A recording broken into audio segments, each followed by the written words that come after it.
Note करते रहिए साथ में।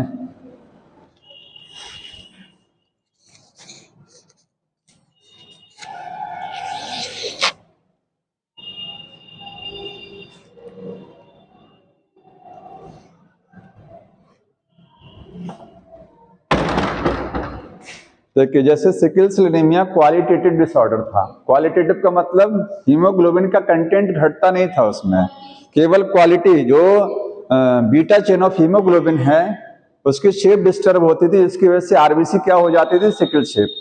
यहां पर क्या, ये क्वांटिटेटिव डिसऑर्डर है, नोट कर लीजिएगा, ये है क्वांटिटेटिव डिसऑर्डर। ऑटोसोमल रिसेसिव ये भी है, ठीक है, हाँ, ऑटोसोमल रिसेसिव ये भी है, ऑटोसोमल रिसेसिव, ठीक। क्वांटिटेटिव का मतलब क्वांटिटी घटेगा, किसका, हीमोग्लोबिन का, हीमोग्लोबिन का क्वांटिटी घटेगा। यहाँ पर जो हीमोग्लोबिन है उसकी जो क्वांटिटी है, क्वांटिटी वो क्या हो जाएगी, डिक्रीज हो जाएगी, ठीक है। अब देखिए, जैसे इसमें और क्या है, दो टाइप का थैलेसीमिया है, ठीक है। इसके टाइप में बोलेंगे, एक अल्फा है, एक बीटा है, अल्फा थैलेसीमिया।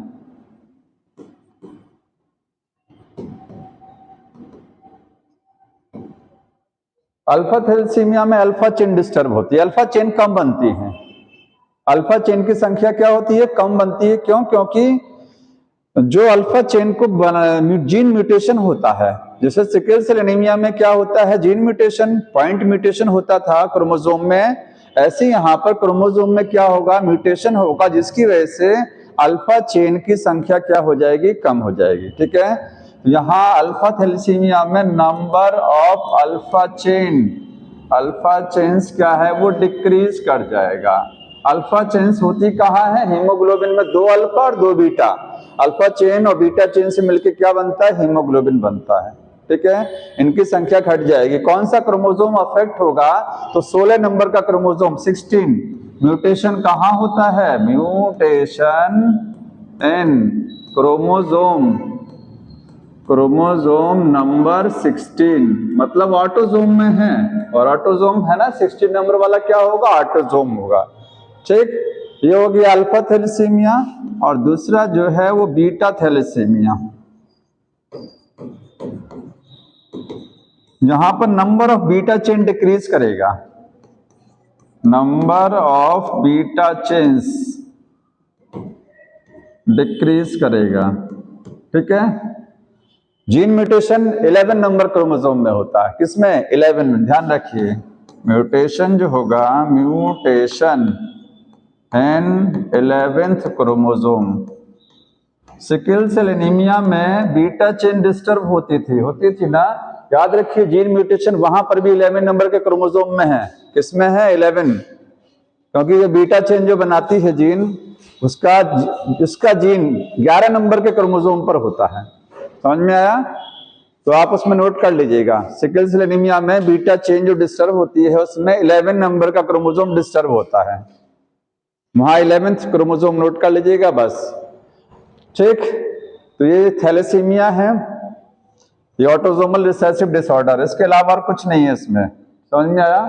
अगला जो डिसऑर्डर है वो देख लीजिए, अभी ये जो चल रहे हैं, अगला है फिनाइलकीटोन्यूरिया। फिनाइलकीटोन्यूरिया, ये सारे के सारे कौन से हैं, ये सब हैं ऑटोसोमल रिसेसिव चल रहे हैं। अभी ये सेक्स लिंक्ड वाला मैंने नहीं बताया कोई भी, ठीक है।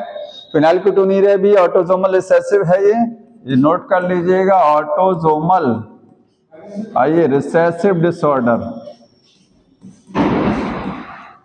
ऑटोसोमल रिसेसिव डिसऑर्डर ऑफ था क्या,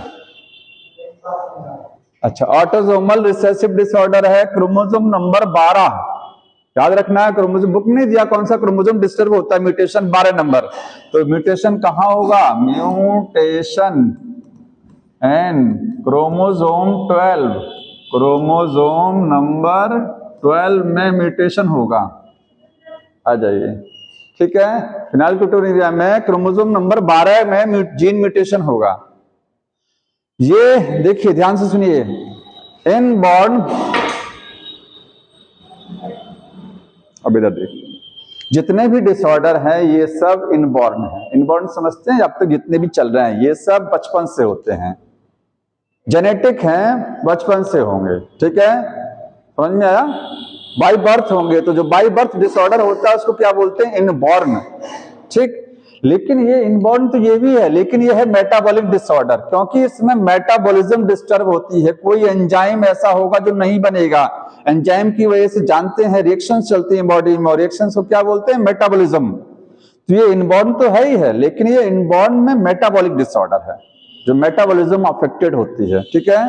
तो नोट करेंगे ये क्या है? Inborn metabolic disorder. एक और है मेटाबॉलिक में, आपको बताएंगे, अल्कप्टोन्यूरिया बुक में नहीं दिया है, ठीक है, डिसऑर्डर। मेटाबॉलिक का मतलब यहां पर एंजाइम नहीं बनेगा, एक मेटाबॉलिज्म अफेक्टेड होगी, ठीक। एक एंजाइम होता है फिनाइल एलेनिन हाइड्रोक्सिलेज, वो एंजाइम नहीं बनता है, ठीक। तो फिनाइल एलेनिन हाइड्रोक्सिलेज एंजाइम, ठीक है, नॉट फॉर्म, ये नहीं बनेगा। क्यों नहीं बनेगा? क्योंकि इसको बनाने वाले जीन में म्यूटेशन होता है, और उसका जीन कहां होता है? क्रोमोसोम नंबर 12 पर उसका जीन लगा रहेगा। समझ में? जाहिर सी बात है कि जीन म्यूटेशन होगा तभी ये एंजाइम नहीं बनेगा। अब तक यही सब तो चल रहा है, ठीक है। ये एंजाइम नहीं बनेगा, इससे होगा क्या समस्या? देखिए, आपकी बॉडी में फिनाइल एलानिन कन्वर्ट होता है किसमें? टायरोसिन में। हमारी बॉडी में फिनाइल एलानिन टायरोसिन में कन्वर्ट होता रहता है, ठीक है। फिनाइल एलानिन क्या? एक अमीनो एसिड है, वो टायरोसिन में चेंज होता रहता है। किससे चेंज होता है? इस एंजाइम की मदद से। अगर ये एंजाइम नहीं बनेगा तो फिनाइल एलानिन का कन्वर्जन टायरोसिन में नहीं होगा। फिर टायरोसिन में नहीं होगा तो समस्या क्या आएगा? तो समस्या ये आएगा कि टायरोसिन के जो काम होते हैं वो डिस्टर्ब हो जाएंगे। अब टायरोसिन का काम क्या है? टायरोसिन क्या करता है? स्किन पिगमेंटेशन कराता है। स्किन पिगमेंटेशन मतलब जो मेलानिन का फॉर्मेशन होता है, मेलानिन, वो मेलानिन किससे बनता है?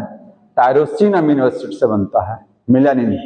तो स्किन में मेलानिन का प्रोडक्शन डिस्टर्ब हो जाएगा, स्किन का पिगमेंटेशन लॉस हो जाएगा, पिगमेंट्स जो है स्किन में वो कम हो जाएंगे। दूसरा है, टायरोसिन का एक काम है, thyroxine amino acid, sorry thyroxine hormone बनेगा। थायरोक्सिन जो हार्मोन है उसकी सिंथेसिस कराता है। तो जब ये टायरोसिन डिस्टर्ब होगा, नहीं बनेगा, तो थायरोक्सिन हार्मोन की सिंथेसिस डिस्टर्ब हो जाएगी। समझ में आया? एक चीज तो ये होगी कि जब ये फिनाइल टायरोसिन में कन्वर्ट नहीं होगा तो टायरोसिन नहीं बनेगा, तो ये सारी चीजें प्रॉब्लम क्रिएट होगा। दूसरा क्या है? फिनाइल एलानिन का एक्युमुलेशन स्टार्ट हो जाएगा। अब मैं इसके सिम्टम बताने जा रहा हूं, ध्यान सुनिएगा। इसके सिम्टम्स में है, फिनाइल एलानिन का जब कन्वर्जन नहीं होगा, क्योंकि एंजाइम नहीं बन रहा है तो कन्वर्ट नहीं होगा, और कन्वर्ट नहीं होगा तो फिनाइल एलानिन एक्युमुलेट होता जाएगा। कहां एक्युमुलेट होगा? ब्रेन में। ब्रेन में एक्युमुलेट होगा तो मेंटल डिसऑर्डर क्रिएट हो जाएंगे, मेंटल रिटार्डेशन, मंद बुद्धि के बच्चे पैदा होते हैं, ठीक है।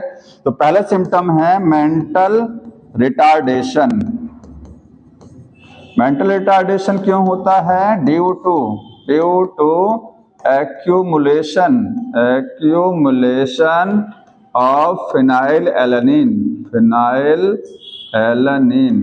इन ब्रेन टिश्यू। ब्रेन में फिनाइल एलानिन इकट्ठा हो जाएगा, जिसकी वजह से मेंटल रिटार्डेशन हो जाएगा, क्योंकि किडनी लो एब्जॉर्ब करती है इसको, ठीक है। दूसरा क्या है? स्किन पिगमेंटेशन लॉस होगा, स्किन का पिगमेंटेशन लॉस हो जाएगा। क्यों? क्योंकि टायरोसिन क्या है? ये नहीं बनेगा, ठीक है। तो स्किन का पिगमेंटेशन लॉस हो जाएगा। जब कन्वर्जन नहीं होगा तो वो कैसे बनेगा? समझ में आ रहा है? तो ये एक सिम्टम है मेंटल रिटार्डेशन। और कोई बुक में सिम्टम लिखा है इसका? एक बार चेक कर लीजिए। कोई सिम्टम देख के बताइए। हाँ हाँ, वही मैंने बताया ना कि किडनी जो है इसको एब्जॉर्ब कम करेगी, ठीक है। तीसरा है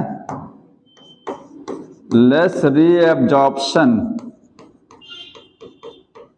ऑफ फिनाइलएलिन। हालांकि सिम्टम में नहीं है, ये आपका सिम्टम नहीं, सिम्टम तो होता है जो बॉडी में अपीयर होता है, ये सिम्टम में नहीं है। वो बात लिखी गई है, वो तो मैंने आपको बोल के एब्सोल्युटली बता दी थी कि फिनाइलएलिन का एब्जॉर्प्शन किडनी में नहीं होगा, और कोई सिम्टम नहीं लिखा हुआ ना, ठीक। अब देखिए फिनाइल सिकल सेल एनीमिया, फिनाइलकीटोनुरिया, अल्कप्टोनुरिया, ये सब क्या है, प्लियोट्रॉपी के एग्जाम्पल हैं। प्लियोट्रॉपी क्या होती है, जब एक जीन की वजह से, एक जीन में डिफेक्ट आने की वजह से बहुत सारे सिम्टम आ जाते हैं, तो उसको क्या बोलते हैं, प्लियोट्रॉपी। यहाँ एक से ज्यादा सिम्टम आ रहा है, प्रॉब्लम कहाँ, एक सिंगल जीन में है, जो एंजाइम बनाती है जीन, उसी जीन में प्रॉब्लम हुई जिसकी वजह से एक से ज्यादा सिम्टम आ रहे हैं, ये प्लियोट्रॉपी का एग्जाम्पल। सिकल सेल एनीमिया में भी बहुत सारे सिम्टम आते हैं, ठीक है, वो भी क्या है, प्लियोट्रॉपी है। अल्कप्टोनुरिया आगे बताएंगे, वो भी क्या है, प्लियोट्रॉपी है, ठीक है। आगे देखिए अल्कैप्टोनुरिया, बताइए। यूरिन का टेस्ट, हाँ पता चल जाएगा, लेकिन ब्लैक यूरिन डिजीज ये है जो आप कह रहे हैं, एक होता है ब्लैक यूरिन डिजीज, वो ये है अल्कप्टोनुरिया। इसी का दूसरा नाम है black urine disease, black urine disease, ठीक है। अल्कप्टोनुरिया में ये भी क्या है, inborn metabolic disorder, metabolic disorder बचपन से होता है। इसमें भी क्या है, एक एंजाइम है जो नहीं बनेगा, जिससे मेटाबॉलिज्म क्या हो जाएगी, अफेक्ट हो जाएगी, ठीक है। कौन सा एंजाइम नहीं बनता है, होमोजेंटिसेट, होमोजेंटिसेट ऑक्सीडेज, ये जो एंजाइम है इसकी सिंथेसिस नहीं होती है, नॉट फॉर्म, ये नहीं बनता है। क्यों नहीं बनता है, due to gene mutation in the chromosome number 16 number का chromosome, due to gene mutation in chromosome 16, ठीक है। क्रोमोसोम नंबर 16 में जीन म्यूटेशन हो जाएगा, जिसकी वजह से होमोजेंटिसेट ऑक्सीडेज नहीं बनेगा। समझ में आया। इसमें क्या है, ब्लैक यूरिन पास आउट होता है, इस डिजीज में क्या है, ब्लैक यूरिन पास आउट होता है, इसलिए इसको क्या बोलते हैं, ब्लैक यूरिन डिजीज के नाम से भी जाना जाता है, ठीक है। और इसके सिम्टम में देख लीजिए, सिम्टम इसके क्या है, देखिए आंखों पर ब्लैकिश आ जाएगा, आंख का जो व्हाइट वाला कॉर्निया वाला हिस्सा होता है, कॉर्निया, वहां पर काले काले आंखों पर धब्बे पड़ जाएंगे, यहाँ पर ब्लैक स्पॉट आ जाएंगे, चेहरे के आसपास क्या है, स्किन पर ब्लैक ब्लैक स्पॉट आ जाते हैं। समझ में आया।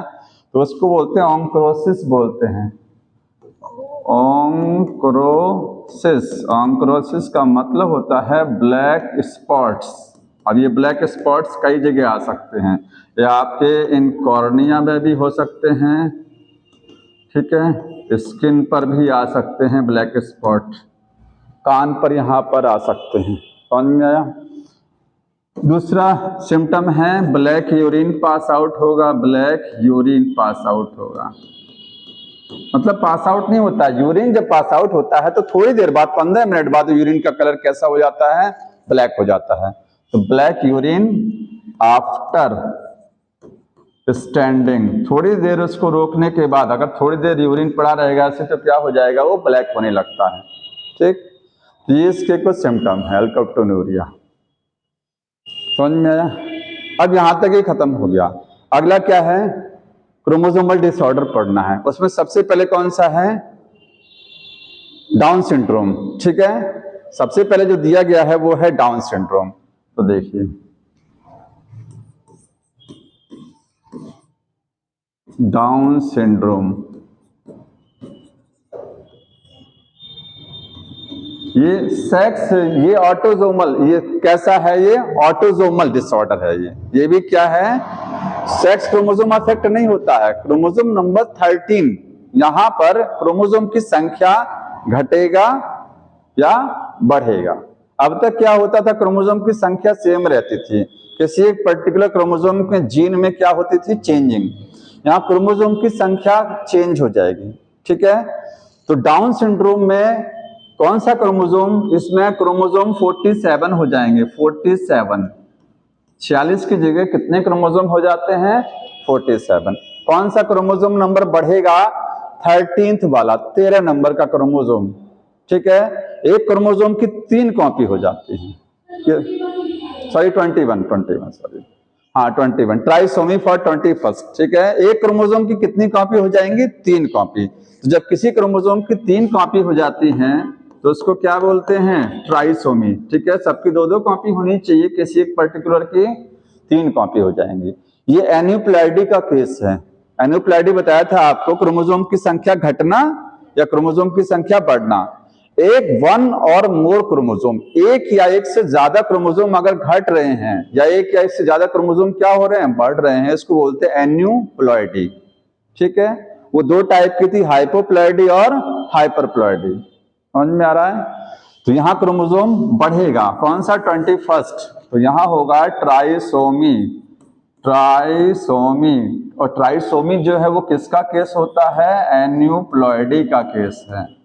एन्यूप्लॉइडी का केस होता है ट्राइसोमी। ठीक है, फॉर 21st क्रोमोसोम, 21 नंबर के क्रोमोसोम में ट्राइसोमी हो जाती है।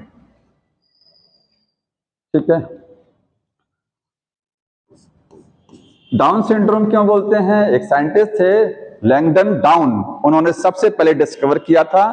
ठीक है, तो डिस्कवर्ड बाय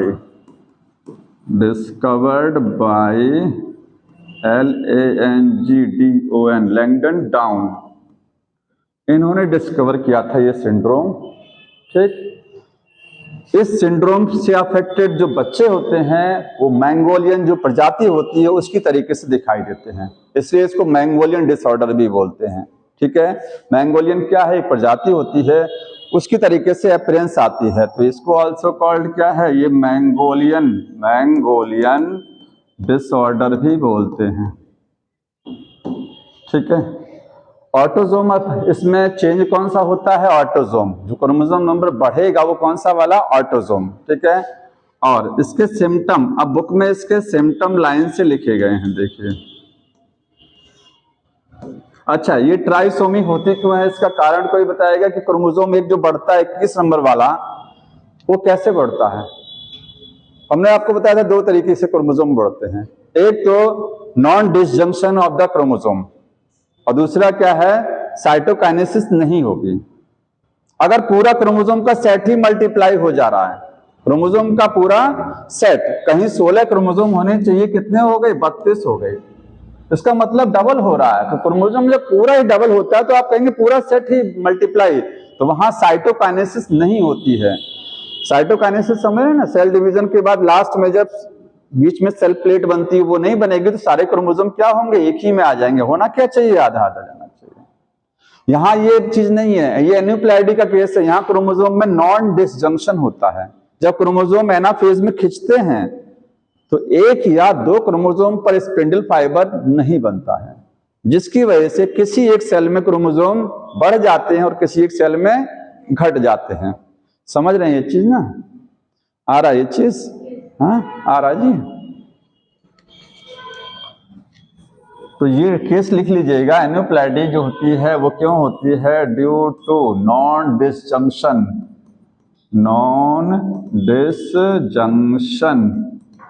ऑफ क्रोमोसोम। और ये नॉन डिसजंक्शन कहाँ होता है? एनाफेज में होता है, ध्यान रखिए। सिम्टम में पहला सिम्टम डाउन सिंड्रोम का स्मॉल राउंडेड हेड, छोटा सिर होगा और स्मॉल होगा। ठीक है, तो स्मॉल, डायग्राम देखते रहिए, बुक में है। स्मॉल राउंडेड हेड, हेड होगा गोल और छोटा होगा। पार्शली ओपनड माउथ, ठीक है, मुंह आधा खुला रहेगा, पार्शली ओपनड माउथ। कुछ बच्चे दिखाई देते हैं छोटे, जो उनका मुंह क्या है, हमेशा ऐसे आधा खुला रहता है, पार्शली ओपनड माउथ, ठीक है। जो टंग रहेगा वो फरोड रहेगा। कैसी रहेगी टंग, इसी में लिख दे रहा हूं, टंग जो रहेगी वो फरोड। फरोड का मतलब समझ रहे हैं, जीभ जो है वो कई जगहों से जैसे लगता है कटी हुई है। हमारी जीभ में बीच में एक खांच होती है, फरो बीच में है, लेकिन उनके पास क्या है, कई जगह से ऐसे ढेर सारी फरो। ये जो टंग होती है उस पर आपको बहुत सारे ऐसे निशान दिखाई देंगे, गड्ढे दिखाई देंगे, जैसे फटी हुई जीभ नजर आती है, सिकुड़ी हुई नजर आएगी, ठीक है। टंग फरो रहेगा। तीसरा है ब्रॉड, ब्रॉड पाम, हथेली चौड़ी रहेगी, with characteristic palm crease, with characteristic palm crease.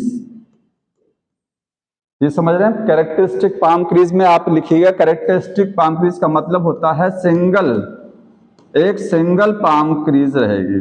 Palm crease क्या होती है, हथेली में जो रेखाएं होती हैं, हमारी हथेली में ढेर सारी रेखाएं, उनके में यहां से एक सिंगल रहेगा, ऐसे ढेर सारा नहीं रहेगा, एक सिंगल रहेगा, यहां से स्टार्ट होकर लास्ट तक रहेगा। हमारे यहां से लाइन ऊपर तक खत्म हो रहा ना, ये लाइन जा रही है ये ऊपर खत्म, लेकिन उनके में नहीं, उनके में पूरा यहां से लास्ट तक। जैसे अगर हैंड बनाएंगे इस तरीके से, यहां से रेखा रहेगी लास्ट, एक सिंगल रेखा रहती है केवल, ठीक है, सिंगल पाम क्रीज बोलते हैं उसको, ब्रॉड पाम रहेगा। अगला है कॉन्जेनाइटल हार्ट डिजीज, बचपन से उनको हार्ट से संबंधित समस्या रहेगी, डायग्राम में बना हुआ है, ठीक है। कॉन्जेनाइटल का मतलब बाय बर्थ होता है, कॉन्जेनाइटल हार्ट डिजीज रहेगा। और कोई सिम्टम लिखा है, हाँ, साइकोमोटर डिसऑर्डर रहेगा। साइकोमोटर का मतलब होता है मसल से संबंधित, मोटर का मतलब होता है मसल से, ठीक है। ब्रेन और मसल्स का कोऑर्डिनेशन नहीं हो पाएगा।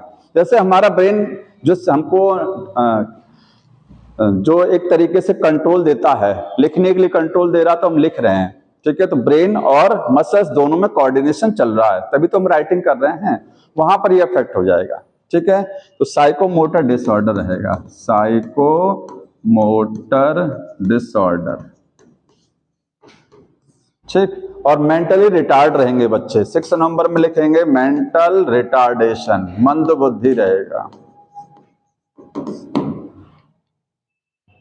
ये प्लेट्रोपी का केस नहीं है, बहुत सारे सिम्टम आ रहे हैं, लेकिन ये प्लेट्रोपी का केस नहीं है। क्यों, कोई बताएगा? यहाँ जीन में म्यूटेशन नहीं हो रहा है ना, यहाँ क्रोमोसोम में म्यूटेशन हो रहा, क्रोमोसोम की संख्या बदल रही है, इसलिए प्लेट्रोपी में नहीं आएगा, ठीक। हाँ बताइए। हाँ, दोनों इफेक्ट हो सकता है, मेल फीमेल कुछ भी, क्योंकि ऑटोजोम से लिंक डिजीज है ये, ऑटोजोमल डिसऑर्डर है ये, कोई भी इफेक्ट हो सकता है इसमें। समझ में आया? और कुछ इसमें लिखा हो तो बताइए जो छूट रहा हो ऐसा। नहीं ना, जितने सिम्टम आपकी बुक में दे रहे हैं देख लीजिएगा। अब ये हो गया डाउन सिंड्रोम।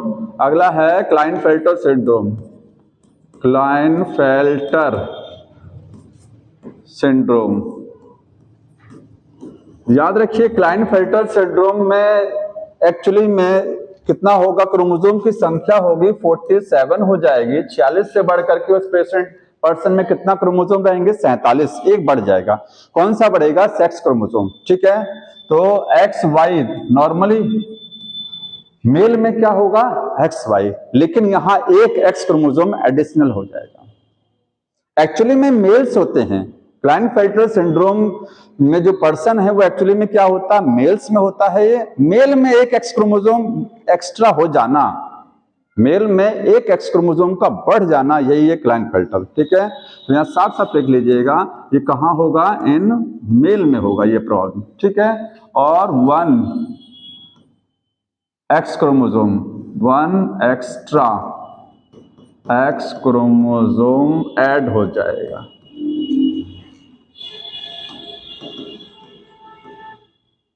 ठीक है। एक एक्स्ट्रा एक्स क्रोमोसोम ऐड होगा, समझ में आया? तो 46 की जगह 47 क्रोमोसोम हो जाएंगे। इसको बोलते हैं X X Y, X X Y equal to 47, ठीक है। हाँ बताइए। हाँ, 44 यहाँ नहीं होगा, 44 होता, 45 होता, 44 नहीं है, 45 टर्नर सिंड्रोम है, ठीक है, 45 टर्नर है। यहां पर XXY और आगे क्या लिखेंगे, ऑटोजोम भी लिखेंगे, ठीक है। आप ऑटोजोम 44 रहते हैं प्लस XXY इक्वल टू 47। अब समझ में आ रहा होगा, 44 प्लस 3 कितना हो गया, 47 हो गया। क्लाइनफेल्टर सिंड्रोम जनरेट कैसे होता है, कैसे बनता है ये, तो बनने के लिए देखिए यहां पर इसका फॉर्मेशन कैसे होगा।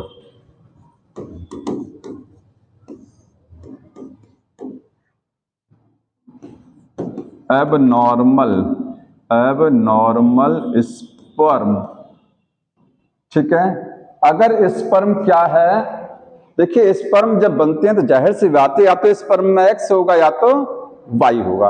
अब सोचिए कोई X और Y है, ठीक है, मेल है, मेल फीमेल रिप्रोड्यूस करके चाइल्ड बनाते हैं, ठीक। मेल अपने स्पर्म, मेल से स्पर्म बन के आ रहे हैं, डिफेक्ट हुआ ऐसा जिसकी वजह से X और Y अलग नहीं हो पाया, बाकी तो अलग हो गया, ऑटोजोम तो अलग हो गए, लेकिन X और Y क्रोमोसोम अलग नहीं हुआ क्योंकि एक जगह स्पिंडल फाइबर नहीं बना। जैसे अगर ह्यूमन में मिला के दिखाऊं, ये देखिए आप इसको सोचिए 44 हैं, कितने जोड़े हैं, 22 जोड़ी मैंने लगा रखा है, ठीक है, 22 जोड़ी।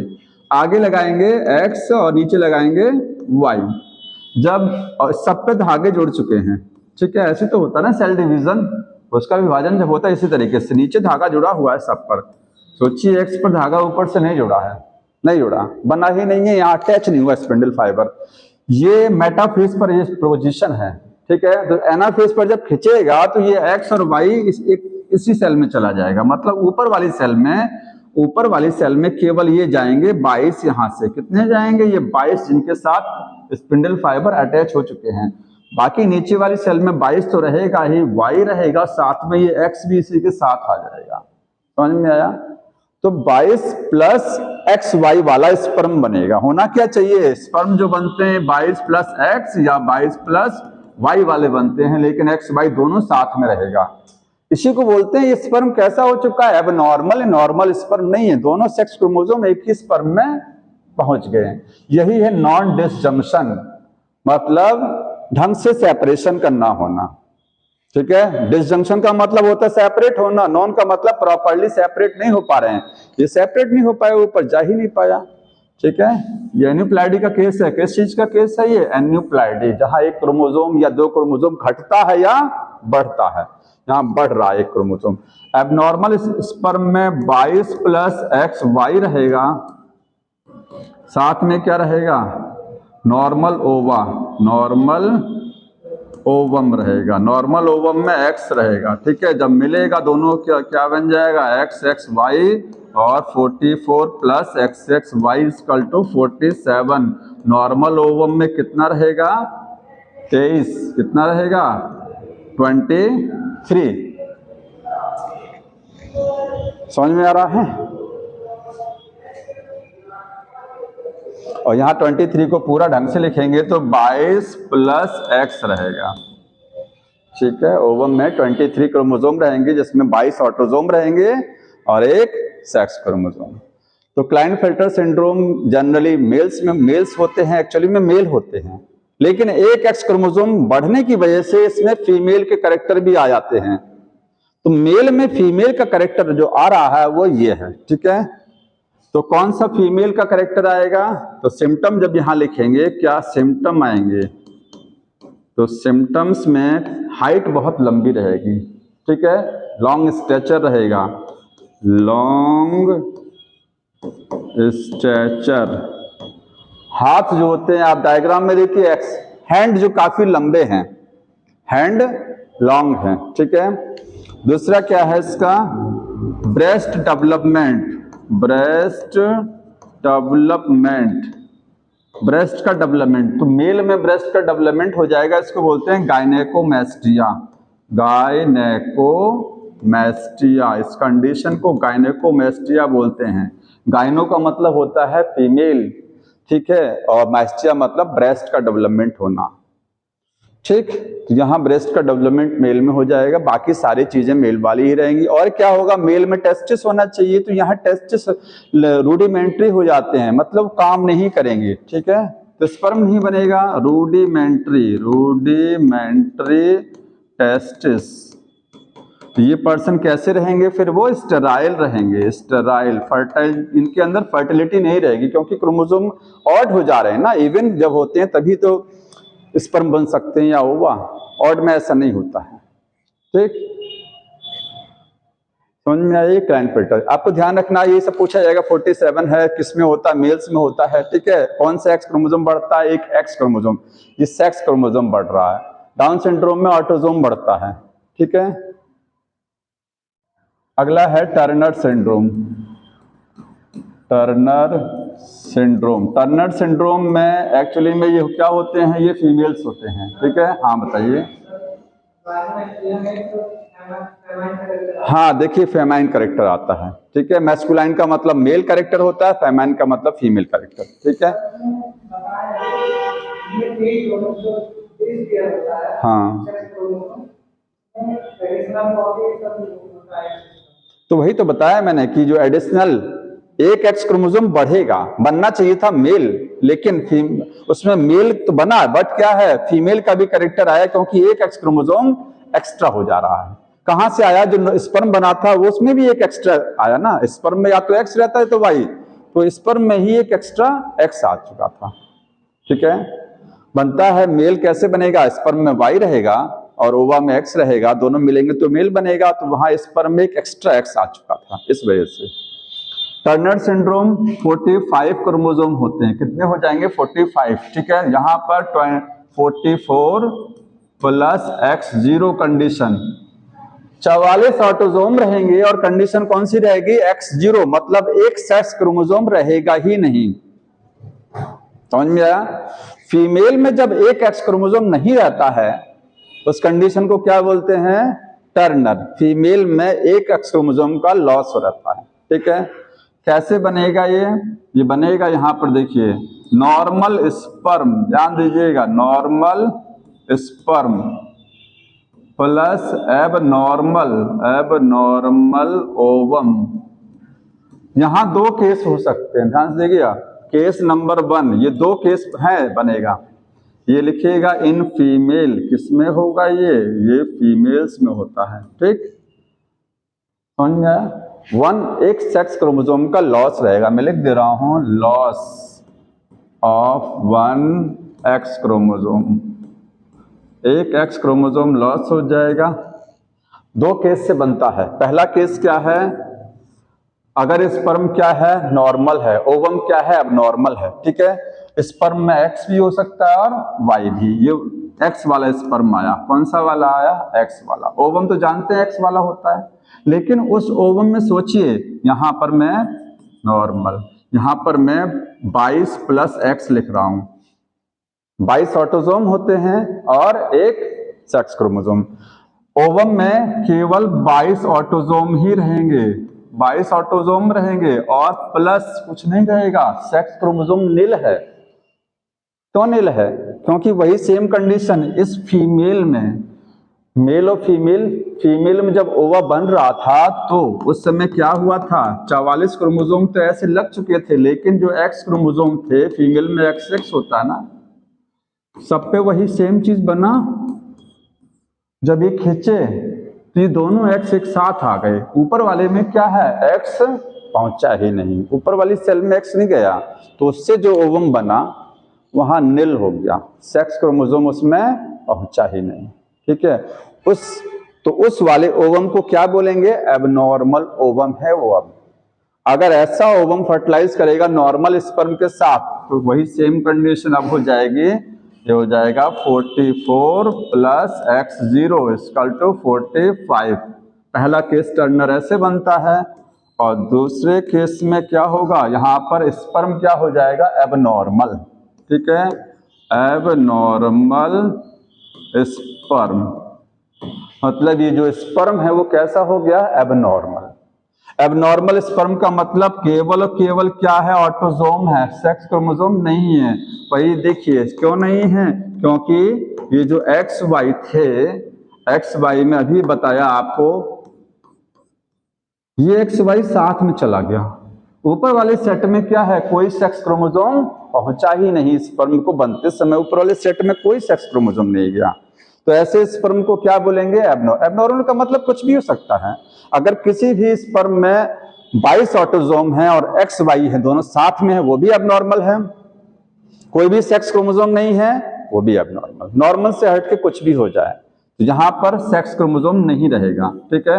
और दूसरा क्या है इसमें, अब स्पर्म ओवम कैसा रहेगा, नॉर्मल। नॉर्मल ओवम फर्टिलाइज करेगा, मतलब 22+X वाला, ठीक है। और क्या बनेगा, 44+X, 0 कंडीशन बन जाएगी, 45 आ जाएगा, 44 ये और एक एक्स क्रोमोसोम, 45 हो गया, ये टर्नर हो गया। तो टर्नर में फीमेल में मेल के कैरेक्टर आते हैं, फीमेल में किसके कैरेक्टर आते हैं, मेल के, क्योंकि अगर एक एक्स क्रोमोसोम और होता तो पूरे फीमेल के कैरेक्टर रहते, लेकिन एक एक्स क्रोमोसोम घट रहा है, इसका मतलब फीमेल के कैरेक्टर क्या हो रहे हैं, 2 एक्स क्रोमोसोम रहते हैं तो पूरे फीमेल के कैरेक्टर रहेंगे, लेकिन एक एक्स क्रोमोसोम घटा, इसका मतलब फीमेल का कैरेक्टर कम हो रहा है। तो जब फीमेल के कैरेक्टर कम होते हैं तो मेल का कैरेक्टर बढ़ता है, ठीक है, समझ में आ रहा है। तो यहां पर इसमें क्या होगा, मेल कैरेक्टर इंक्रीज हो जाएंगे फीमेल में, ठीक, ये टर्नर हो गया। तो इतने ही सिलेबस। और सिंड्रोम क्या है तो आप केवल ऐसे ही रट, पहले पूछा जाता था कि एक पटाऊ सिंड्रोम होता है, एक एडवार्ड सिंड्रोम होता है, ठीक है। एडवार्ड में क्या होता है, क्रोमोसोम नंबर 18 जो होता है, ठीक है, वो बढ़ता है, ठीक है। एक पटाऊ सिंड्रोम है, उसमें शायद क्रोमोसोम नंबर 13 नंबर 13 नंबर का क्रोमोसोम बढ़ता, 13 वाला 13 नंबर क्रोमोसोम में ट्राइसोमी और 18 नंबर क्रोमोसोम में ट्राइसोमी, तो एडवार्ड होता है, ठीक। तो वो सब आपके में है नहीं, अब नहीं आता वो। यहां तक ये सारे सिंड्रोम हो गए। अब कुछ चीजें और देख लीजिए, चैप्टर ये लगभग फिनिश है, ठीक है। हाँ, किसका सिम्टम, टर्नर का सिम्टम मेल में फीमेल का करेक्टर आना, जैसे वॉइस जो होती है वो मेल की तरीके से हो जाएगी, बियर्ड का डेवलपमेंट हो जाएगा, ठीक है, बॉडी पर हेयर्स बढ़ जाएंगे जो मेल के करेक्टर हैं, ये हो जाएंगे। हाँ, एक चीज और समझ लीजिए, एक थर्ड जेंडर जो होता है उसको समझ लीजिए, ठीक है। थर्ड जेंडर, जैसे फॉर्म जब भरा जाता है तो जिसको हिजड़े बोलते हैं, यूनाक बोलते हैं, तीसरा जेंडर बोलते हैं ना, थर्ड जेंडर बोलते हैं ना, कि मेल है फीमेल, और तीसरा ऑप्शन आने लग गया कौन सा, थर्ड जेंडर का, वो भी क्या है, कोई भी फॉर्म भर सकते हैं, आता है ऑप्शन, समझ में आ रहा है। तो उन्हीं को बोलते हैं थर्ड जेंडर। अब थर्ड जेंडर कैसे होता, देखिए, थर्ड जेंडर में 2 चीजें हो सकती हैं, या तो मतलब थर्ड जेंडर का मतलब समझ रहे, ना तो वो मेल है ना तो वो फीमेल है पूरी तरीके से, तो कहते हैं एक तीसरा जेंडर है, ठीक है, हाँ, मिक्स वाला। ये 2 तरीके से बन सकता है, पहला है ट्रांसजेंडर और दूसरा है इंटरसेक्स, इसको नोट कर लीजिएगा सब लोग, इंटरसेक्स। देखिए, ट्रांसजेंडर और इंटरसेक्स अलग अलग होता है, ठीक है, समझ में आया। जो हिजड़े होते हैं, जिसको इंग्लिश में यूनाक कहते हैं, वो उसमें से कुछ ट्रांसजेंडर भी हो सकते हैं, कुछ इंटरसेक्स भी हो सकते हैं, किसी भी तरीके का हो सकता है वो, दोनों अलग अलग केस से मैं भी बता रहा हूं ट्रांसजेंडर क्या होता है और इंटरसेक्स क्या होता है, समझ में आया। तो कुछ जो यूनाक होते हैं वो क्या है, ट्रांसजेंडर कैटेगरी में आ जाते हैं, कुछ क्या है, इंटरसेक्स में आ जाते हैं। वो पूरी तरीके से मेल या फीमेल नहीं रहेंगे, वो इतना तो श्योर है, इसीलिए उनको क्या बोलते हैं, थर्ड जेंडर। अब ये दोनों चीजें अलग अलग है। ट्रांसजेंडर क्या होते हैं, ट्रांसजेंडर में ये या तो मेल होंगे, इसमें कोई समस्या नहीं आती है, या तो ये मेल है या तो ये फीमेल है, लेकिन अगर कोई मेल मेंटली अपने आप को फीमेल शो कर रहा है, बहुत सारे मेल होते हैं जो क्या है, एक्चुअली वास्तविक रूप से क्या है, मेल हैं, उनके सेक्स ऑर्गन भी सही हैं, सब कुछ सही है, लेकिन उनके अंदर जो ब्रेन है, उनकी जो साइकोलॉजी है, वो क्या है, फीमेल वाली है। वो फीमेल के साथ रहना पसंद करते हैं, वो बड़े बड़े बाल रखना पसंद करते हैं, ठीक है, वो ईयरिंग्स पहनना पसंद, अब ईयरिंग तो बहुत से लोग फैशन में पहन लेते हैं, ठीक है, वो बात नहीं कह सकते हैं आप, वो ठीक समझ में आ रहा है। और जो फीमेल के कपड़े पहनना पसंद करते हैं, सॉरी जो मेल है वो फीमेल्स की ड्रेस पहनना पसंद करते हैं। मेल फीमेल की तरीके से अपने आप को अगर एक्सप्रेस कर रहा है, ठीक है, वो ट्रांसजेंडर हो सकता है, या कोई फीमेल है वो मेंटली अपने आप को मेल की तरीके से शो कर रही है, ठीक है, वो क्या हो सकता है, ट्रांसजेंडर। सेक्स ऑर्गन नॉर्मल होते हैं, इनके ध्यान रखिएगा, बाय बर्थ ये सही होते हैं, लेकिन ये अपने आप को साइकोलॉजी जो है, साइकोलॉजिकली क्या है, वो चेंज मानते हैं। यहां लिखेंगे ट्रांसजेंडर क्या है,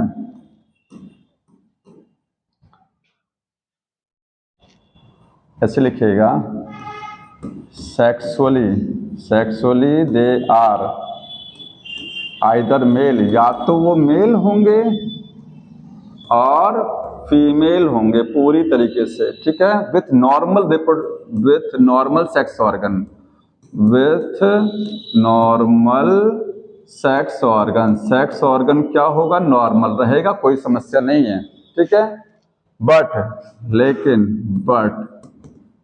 फील साइकोलॉजिकली अपोजिट सेक्स, वो अपोजिट सेक्स को फील करने लगते हैं, मेल है तो फीमेल फील करेगा और फीमेल है तो मेल की तरह बिहेव करेगा अपने आप को। समझ में आ रहा है? तो ये ट्रांसजेंडर होता है।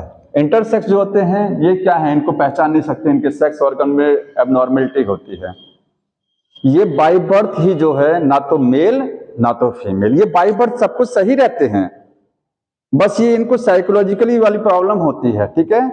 और ये बाय बर्थ जो होते हैं ये क्या है, एबनॉर्मल होते हैं। यहां लिखिएगा ये इंटरसेक्स क्या है, ये बाय बर्थ जो है वो डिफेक्ट होता है, डिफेक्ट, इनमें बाय बर्थ डिफेक्ट रहेगा, ठीक है।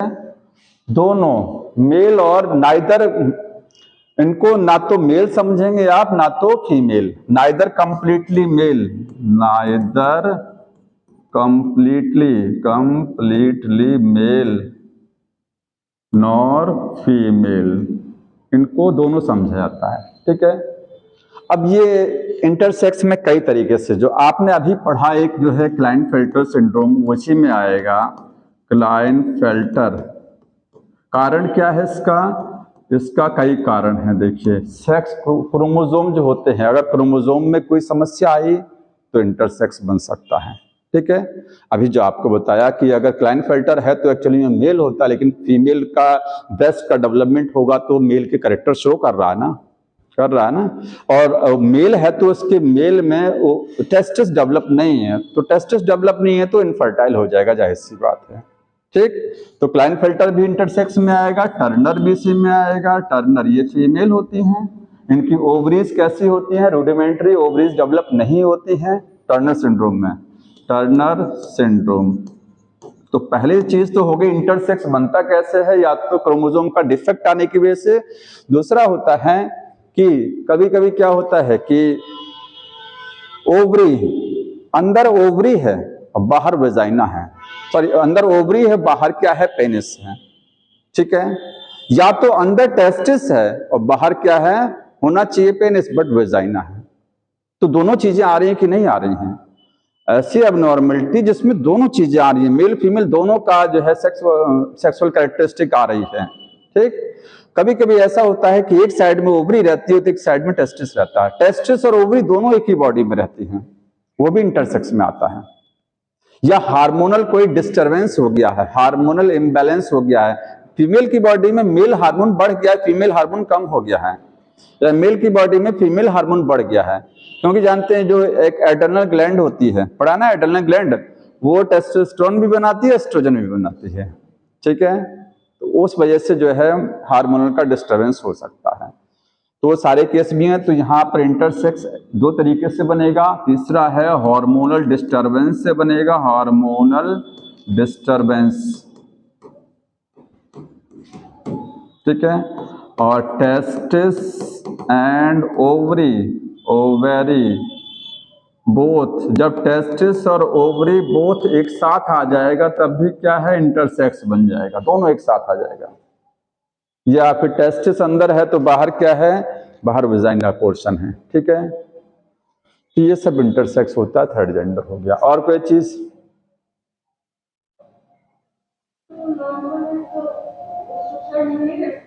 थर्ड ही तो कहेंगे, कौन सा वाला है ये, थर्ड में आता है सब ना। ये नॉर्मल कहने का मतलब नॉर्मल तो है, ठीक है, लेकिन वो सिम्टम आ रहे हैं ना उसके, इसलिए रखा जाता है। ज्यादातर तो ये वाला होता है, आप जिसको समझते हैं वो ज्यादातर सब ये हैं, लेकिन साइंटिफिकली देखेंगे तो ट्रांसजेंडर भी थर्ड जेंडर इसी में आते हैं।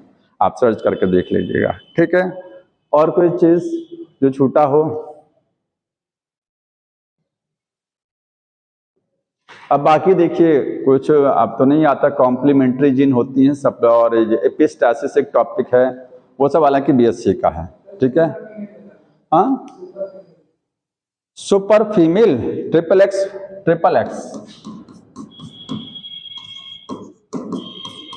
ये सुपर फीमेल है, ठीक है, समझ में आया?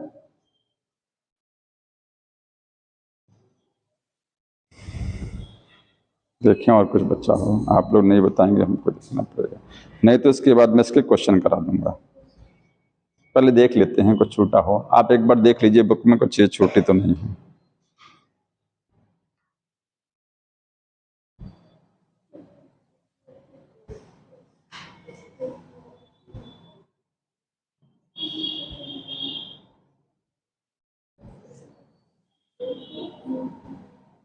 जितना एनसीईआरटी में लिखा हुआ है, कोई ऐसा चीज आपको नहीं समझ में आया हो या कोई चीज छूट गया हो तो हमको बता दीजिए। हाँ, लास्ट वाली लाइन बताइए कौन सी वाली है, बता दें। हाँ, टर्नर सिंड्रोम में एक लाइन लिखी हुई है, such females are sterile. Turner syndrome में बोल रहा है जो फीमेल्स एक्चुअली में होती हैं, ठीक है, स्टेराइल होती है, मतलब ओवरी इनके अंदर लेस डेवलप है, रूडिमेंट्री है, काम नहीं कर रही है, तो स्टेराइल हो जाएंगे, ओवर नहीं बनेगा। इतना समझ में आता है?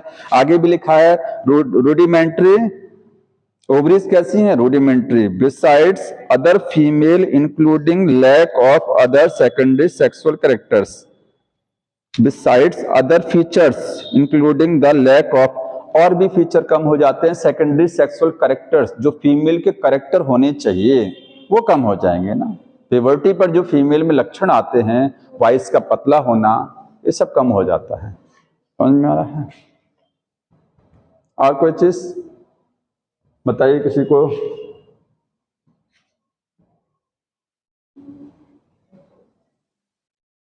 आपको प्लेयोट्रॉपी पूरी तरीके से समझ में आ गया है। पॉलीजेनिक इनहेरिटेंस कहा जाए, इसका एग्जांपल क्या है, तो ह्यूमन के स्किन का कलर पॉलीजेनिक में आता है। प्लेयोट्रॉपी में क्या आएगा, सिकल सेल एनीमिया आएगा, एल्काप्टोनूरिया, फिनाइलकीटोनूरिया आएगा, ठीक है। कोडोमिनेंस में दो चीजें आती हैं, एक तो ब्लड ग्रुप ए भी कोडोमिनेंस में है, और एक सिकल सेल एनीमिया भी कोडोमिनेंस, और सिकल सेल एनीमिया दोनों में आता है। सिकल सेल एनीमिया में कोडोमिनेंस का भी एग्जाम्पल है और प्लेयोट्रॉपी का भी एग्जाम्पल है। हाँ हाँ, तो बिल्कुल चढ़ाना पड़ेगा। जब एनीमिया की हो जाएगा तो जाहिर सी बात है ब्लड की कमी होगी, तो ब्लड ट्रांसफ्यूजन कराना पड़ेगा, ठीक है। ओ ये तो सॉरी, नहीं इस पर भी नहीं है, कहाँ गया क्वेश्चन वाला, पीडीएफ वाला है ये, कहाँ ये वाला ना, यही है ना, हाँ यही है। ये बुक खुल गया इनका, हमको क्वेश्चन चाहिए।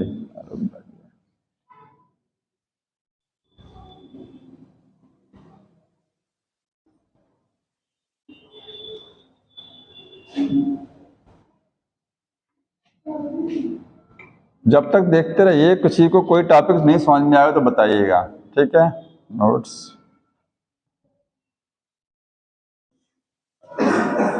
आप ही लोग बताएंगे इसको।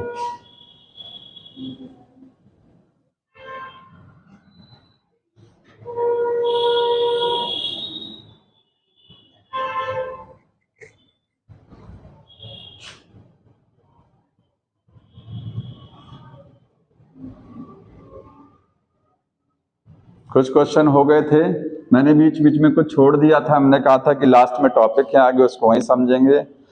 देखते जाइएगा। ये शायद हो गया था क्वेश्चन, बताइए इसको जल्दी से। हो गया था ना, बढ़ते जाते हैं आगे। हाँ ये हो गया था क्योंकि यहाँ तक हमने पढ़ा दिया था ये वाला टॉपिक। ये वाला बताइए, ये भी जीन फैक्टर ये हुआ था, ठीक है। स्नैपड्रैगन पढ़ा दिया था ये। बताइए कौन सा आपको नहीं समझ में आ रहा, तो बताइए नहीं समझ में आ रहा ये वाला।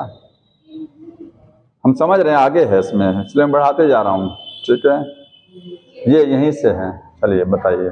डाउन सिंड्रोम 21 वाला, अल्फा थैलेसीमिया है, बीटा है, ठीक है। तो अल्फा 16 और बीटा 11 और क्लाइनफेल्टर में एक्स क्रोमोसोम, समझ में आया। मेल में एक्स क्रोमोसोम बढ़ेगा, मैच हो जाएगा ये।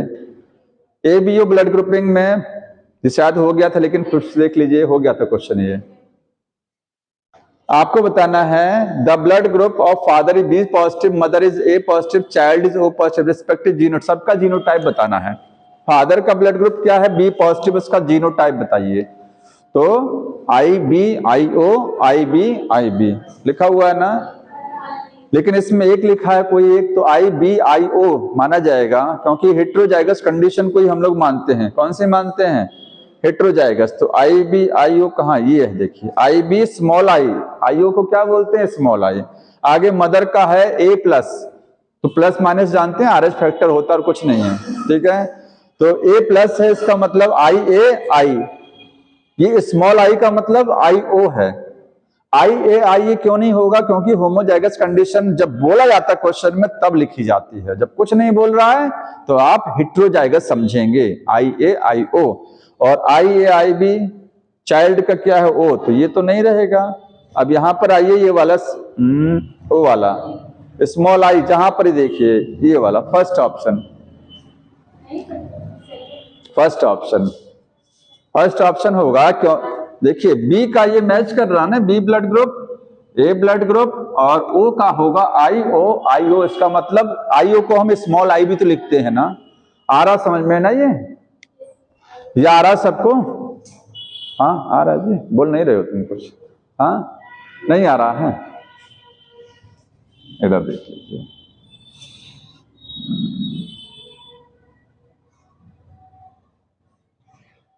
देखिए अगर किसी का ब्लड ग्रुप A है तो आप क्या लिखेंगे, आप लिखेंगे IAIA, ठीक है। दूसरा कॉम्बिनेशन IAIO, IO को हम स्मॉल आई भी लिख सकते हैं, ना। तो IA और स्मॉल आई भी लिखा जा सकता है, क्योंकि IO रिसेसिव होता है। अब इसमें से कौन सा होगा, तो होगा ये वाला हेट्रोजाइगस। ये कंडीशन कौन सी है, हेट्रो का मतलब दो डिफरेंट टाइप के एलील हैं, एक एलील ये है, दूसरा ये, दोनों अलग अलग है ना, यहाँ पर भी दोनों अलग हैं।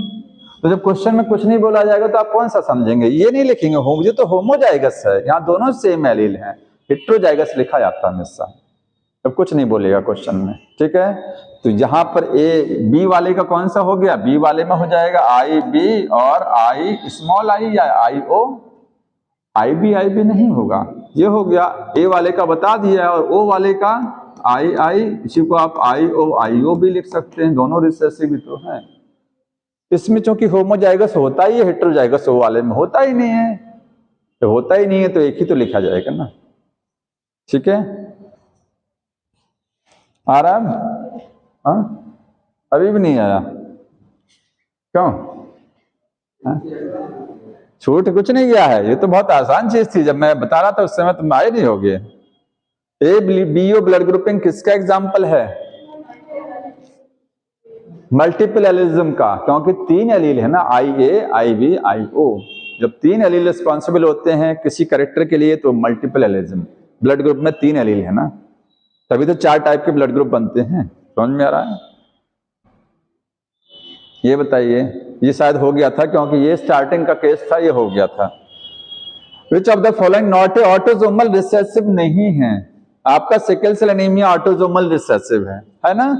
फेनिलकेटोनुरिया भी है, अल्केप्टोनुरिया, हीमोफिलिया नहीं है इसमें, हीमोफिलिया सेक्स लिंक्ड है, सेक्स लिंक्ड रिसेसिव डिसऑर्डर, ये बताइए, हनी बी का केस हो गया था ना, ये मैंने बता दिया था, फिर से देख लीजिए। हनी बी पॉपुलेशन में son do not have father but grandfather. जो हनी बी में जो सन होते हैं, ठीक है, उनके फादर नहीं होते हैं, लेकिन ग्रैंडफादर होते हैं, उनके होते हैं ना, ग्रैंडफादर हैं और ग्रैंड सन भी होता है, ठीक है, लेकिन फादर और मदर, फादर और सन नहीं मिलेगा देखने को। फादर और सन नहीं होते, एक पिता का पुत्र नहीं होता, एक पुत्र का बाप नहीं होता, लेकिन एक जो है पर्सन, उसके दादा और उसका जो है ग्रैंड सन और ग्रैंड फादर सब मिलेगा। मतलब एक जनरेशन छोड़ के ऊपर वाली मिलती है, जो समझाया था मैंने, या नहीं समझ में आया था? फिर से बता दो इसको, फिर से बता दें, किसी को नहीं आया हो तो बताइए। बताना है, ये कोई बोल नहीं रहा है, तो नहीं बोलेंगे तो आगे बढ़ जाऊंगा। बताइए, बताना हो तो बता दें इसको, अगर किसी को नहीं समझ में आया हो तो।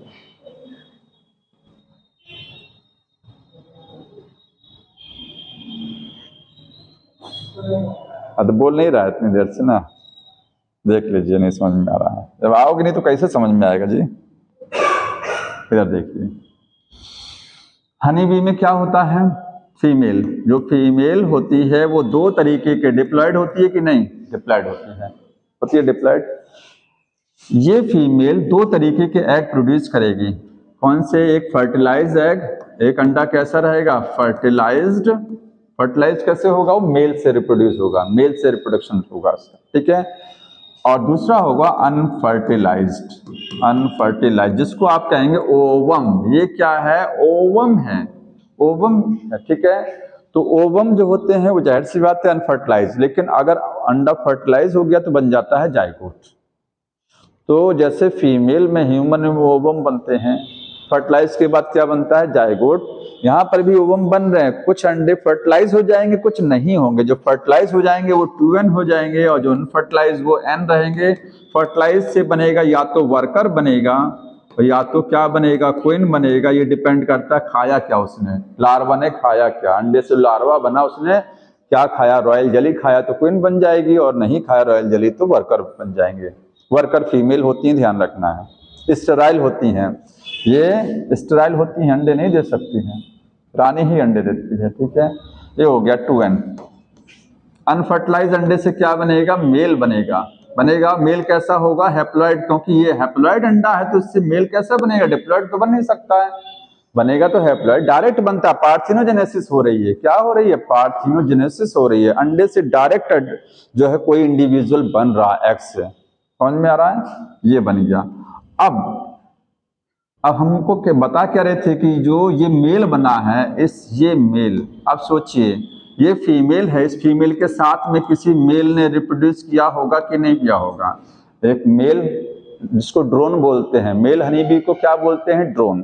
तभी तो ये बच्चे बने, ये तभी तो बना, तो मेल से रिप्रोड्यूस हुआ होगा। मेल क्या होता है? ड्रोन। कैसा होता है? हैप्लॉइड। अब ये जो मेल बना है, इसका ये फादर नहीं है। जो मेल होते हैं उनके कोई फादर नहीं होते हैं। ये मेल जो बना, इसका कोई फादर नहीं है इसका। ये, हाँ नहीं सुनिए, ये फीमेल बन रही है ना, ये फीमेल क्वीन बन रही है, क्वीन का ये फादर है और ये मदर है, लेकिन इसकी, इस मेल की मदर तो ये है, बट ये फादर नहीं है, क्योंकि ये इस फादर का कोई क्रोमोसोम नहीं आया है इसको बनाने में। इस फीमेल ने दो तरीके के एग बनाए, फर्टिलाइज को बनाने में इसका तो रोल है, इसका तो आधा हिस्सा इसमें जुड़ा होगा, तभी तो फर्टिलाइज अंडा हुआ। लेकिन जो अनफर्टिलाइज अंडा बना वो डायरेक्ट इसने बनाया ना, इसका कोई रोल नहीं था उसमें ना, तभी तो फर्टिलाइज नहीं हुआ था। इसका मतलब इसको बनाने में इसी का क्रोमोसोम केवल पार्टिसिपेट किया था, इसका नहीं किया था, इसीलिए इस मेल का ये फादर नहीं है, और इस मेल का ये सन नहीं है। तो फादर के सन नहीं होते हैं, सन के फादर नहीं होते हैं, ये चीज लिखी गई है, ठीक है। अब ग्रैंड फादर और ग्रैंड सन मिलेगा कैसे? ये फीमेल कैसे बनी? सोचिए, ये फीमेल कैसे बनी? आखिर ये जो मेल बना है ना, मेल की मम्मी ये हो गए, तो मम्मी के पिताजी कहाँ गए? तो इनके पिताजी देखते हैं कहाँ गए। तो ये फीमेल कैसे बनी होगी? इस फीमेल को बनाने के लिए भी वही सेम हुआ होगा कि एक मेल आया होगा, ठीक है, पिछली जनरेशन पे जाइए, और एक फीमेल होगी। समझ में आया? मेल फीमेल होगी, रिप्रोड्यूस हुआ होगा, फीमेल ने 2 तरीके के अंडे बनाए होंगे, कुछ से मेल बन गए होंगे और कुछ से क्या है फीमेल और वर्कर बन गई होंगी। ये फीमेल बन गया ना, तो इसी फीमेल से तो ये बना, मतलब इसका मदर ये है और मदर की मम्मी ये है। ये मदर कैसे बनी, ये पापा और ये मम्मी। ठीक है, समझ में आया। तो जहां से देखेंगे तो ये वाला जो मेल है, ये वाला मेल पिछली जनरेशन पर गए, इसका ये ग्रैंड फादर तो है। क्यों है, क्योंकि ये फीमेल बनेगी तभी तो ये बनेगा। और ये फीमेल कैसे बनेगी, बिना ये मेल के क्रोमोसोम के जुड़ने से फीमेल नहीं बन पाएगी ना। ये फीमेल तभी बनेगी जब इसका आधा पार्ट क्रोमोसोम इसके आधे क्रोमोसोम से फ्यूज हुआ होगा, तभी तो ये आया होगा फीमेल। मतलब इस फीमेल को बनाने में मेल का हिस्सा है, तो इस फीमेल से मेल बना है। तो जाहिर सी बात है ये मेल तब बनेगा जब ये फीमेल रहेगी, फीमेल तब रहेगी जब ये मेल पार्टिसिपेट करेगा। तो इसका ये ग्रैंड फादर हो गया। और जब ग्रैंड फादर तो यहां से कंपेयर करेंगे तो ग्रैंडसन माना जाएगा, नहीं माना जाएगा। ये चीज होती समझ में आया।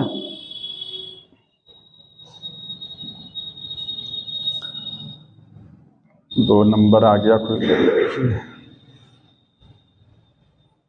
ये बताइए, येलो सीड ही शायद हो गया था, अगला पेज भी लेकिन देख लीजिए। आप बताइए, yellow seed and violet flower, अगर नहीं एक बार फिर से देखिए। येलो सीड है, ठीक है, वायलेट फ्लावर है, क्रॉस कराया गया है ग्रीन सीड के साथ व्हाइट। आप यहाँ एक केस ये है, येलो सीड है और वायलेट फ्लावर है, इसको क्रॉस करा रहे हैं किसके साथ, ग्रीन सीड और व्हाइट फ्लावर का पी प्लांट है। यहां पर बोल रहा है कि येलो सीड और वायलेट फ्लावर ये दोनों क्या है, डोमिनेंट ट्रेट है, और ये दोनों क्या है, रिसेसिव है एलील। ये डोमिनेंट ट्रेट कैरेक्टर और ये रिसेसिव ट्रेट है। अब आप बताना है क्या चीज, progeny show plant with 4 different type. अगर ऐसा क्रॉस कराया गया तो अगली जनरेशन में क्या रिजल्ट आएगा। जैसे जैसे बोल जा रहा वैसे वैसे लिखते जाइए। येलो सीड के लिए क्या लिखेंगे बताइए, वाई लिखेंगे नहीं लिखेंगे, वाई लिखेंगे, कैपिटल लिख रहे हैं। येलो सीड है, साथ में उस पौधे में वायलेट फ्लावर भी आ रहा है, तो वाई लिखेंगे और वाई लिखेंगे, लिखेंगे ना। और साथ में आर आर कौन सा है, वायलेट, वायलेट के हम वी लिख देते हैं, क्या लिख देते हैं, वी। ये प्लांट बताइए, ये येलो सीड और वायलेट फ्लावर का पौधा बना कि नहीं बना। ठीक है, इसमें आप ये भी कर सकते हैं, ये वाला भी केस, ये भी ये केस जो है ये भी क्या है, येलो सीड और वायलेट फ्लावर का केस है। देखिए ये भी तो yellow seed violet flower, heterozygous condition है, वो होम में है। लेकिन हम इसी को क्यों लिखेंगे, क्योंकि मेंडल जब क्रॉस कराते तो प्योर लेते थे, प्योर का मतलब होमोजाइगस होता है, वो हेटेरोजाइगस शुरुआत से नहीं लेते थे, तो इसलिए हटा दिया जाएगा आपको। ठीक है, इसको क्रॉस कराया गया किसके साथ, एक पी का प्लांट है जिसमें क्या है, ग्रीन सीड आ रहा है। तो ग्रीन के लिए जी नहीं लिखेंगे, क्योंकि येलो के लिए आपने कैपिटल वाई लिखा है, तो ग्रीन के लिए स्मॉल वाई लिखा जाएगा, उसी का स्मॉल लेटर लिखा जाएगा, क्योंकि ये रिसेसिव ट्रेट है। ठीक है, तो स्मॉल वाई वाई हो गया। वैसे भी डाई हाइब्रिड क्रॉस में वाई वाई आर आर वाला केस देखिए वहां लिखा है। और व्हाइट फ्लावर है, फ्लावर कैसे आ रहे हैं, व्हाइट, तो ये वायलेट के लिए वी था, और इसके लिए स्मॉल वी हो जाएगा, होमोजाइगस कंडीशन। अब पहली जनरेशन क्या आएगी, गैमेट कैसे बनेगा। गैमेट को बनाने के लिए इस जोड़े से एक लेटर उठाएंगे, इस जोड़े से एक लेटर उठाएंगे, बन गया गैमेट। ठीक है, यहां इस जोड़े से एक लेटर उठाएंगे, यहां से ये बन गया गैमीट, Y और V बन गया। अब पहली जनरेशन जो आएगी वो दोनों को मिक्स करा दो, तो Y small y V small v, यही तो आता है ना। अरे आर आर वाई वाई जो क्रॉस आप देखिए पूरा एनसीईआरटी में बना है ना, वही पहली जनरेशन जो आती है फर्स्ट वहां लिखा रहता था आर आर वाई वाई, वहां ये बनता था, क्योंकि वो राउंड उस शीट का शेप और शीट का कलर ले रहा था। यहाँ फ्लावर जुड़ गया साथ में। तो पहली जनरेशन जो आएगी वो प्रोजेनी प्लांट, वो 4 डिफरेंट टाइप के फिनोटाइप बोल रहा है। Progeny show plant with 4 different type of phenotype. ये तो फिनोटाइप पहली जनरेशन में जो आएगा वो येलो सीड रहेगा और वायलेट फ्लावर रहेगा। येलो सीड क्योंकि ये येलो बनेगा ना, वाई इसका कोई मतलब नहीं है, ये येलो बनेगा, समझ में, क्योंकि यहां पर येलो क्या है, डोमिनेंट है ना, वाई का मतलब कुछ नहीं रहेगा। ऐसे ही वायलेट बनेगा, इस वाई का व्हाइट का कोई मतलब नहीं है। तो येलो व्हाइट, येलो और हाँ हाँ, येलो सीड और वायलेट फ्लावर बनेंगे, येलो सीड और वायलेट फ्लावर। मैं लिख दे रहा हूं येलो और violet, violet flower, yellow seed रहेगा और फ्लावर कैसा रहेगा, वायलेट कलर का रहेगा। ये पहली जनरेशन। लेकिन यही देखिए बोल रहा है प्रोजेनी जो आ रही है वो 4 तरीके के फिनोटाइप आ रहे हैं। तो इसका मतलब क्या है, यहाँ तो फिनोटाइप एक ही तरीके का आएगा, इसका मतलब अगली जनरेशन की बात हो रही है। कौन सी वाली, F2। F2 आप सोचिए, इसको जब अगली जनरेशन में लेके आते थे 4 तरीके के गैमेट बनते थे ना इसमें, इधर और इधर इस तरीके से। जब अगली पॉसिबिलिटी आती तो बोलते थे रेशियो कितना आता था, 9 3 3 1। ये कितने टाइप का फिनोटाइप आया, F2 जनरेशन में टाइप ऑफ फिनोटाइप कितना होता है, 4। 9 एक जैसे, 3 एक जैसे, 3 एक जैसे, एक अकेला। 4 तरीके के फिनोटाइप, 9 तरीके के जीनोटाइप आते हैं। तो ये बोल रहा है 4 तरीके के फिनोटाइप, इसका मतलब ये अगली जनरेशन की बात कर रहा है। ठीक है, तो आपको बताना है कि वो 4 तरीके के फिनोटाइप जो होंगे, progeny show plant with 4 different type of phenotype. Yellow seeded and violet flower parent must be, yellow seed और वायलेट फ्लावर के जो पेरेंट होने चाहिए उसके क्या होने चाहिए, हेट्रोजाइगस होना चाहिए ना, क्योंकि पहली जनरेशन ये है ना, यही तो आप 2 बार क्रॉस कराएंगे तभी तो अगली F2 आएगी ना। तो उसके पेरेंट तो यही रहेंगे ना, उसके पेरेंट तो यही रहते हैं। जैसे मेंडल वाले में जो रेशियो आता था F2 का, तो F1 का पेरेंट यही तो रहता था। तो ये क्या है, ये है हेट्रोजाइगस है। और डबल हेट्रोजाइगस क्यों है, क्योंकि 2 ट्रेट के लिए है हेट्रोजाइगस, एक हेट्रोजाइगस ये और एक ये, तो ये डबल हेट्रोजाइगस हो गया। ठीक है, समझ में आ रहा है। ये नहीं होगा heterozygous for seed colour, homozygous for flower, ये अलग चीज हो जाएगी। इसमें डबल हेट्रोजाइगस रहेगा, ध्यान रखिएगा इसको। सिंगल जीन, एक जीन की वजह से बहुत सारे कैरेक्टर का आना, एक जीन में डिफेक्ट हुआ, बहुत सारे कैरेक्टर, बहुत सारी प्रॉब्लम जनरेट हो गया, मैनी फिनोटाइप आ गया, pleiotropy. Single gene affect the many phenotype. भाई एक जीन में डिफेक्ट आया जिसकी वजह से बहुत सारे सिम्टम अगर आ गए तो उसको क्या बोलते हैं, प्लियोट्रॉपी। समझ गए,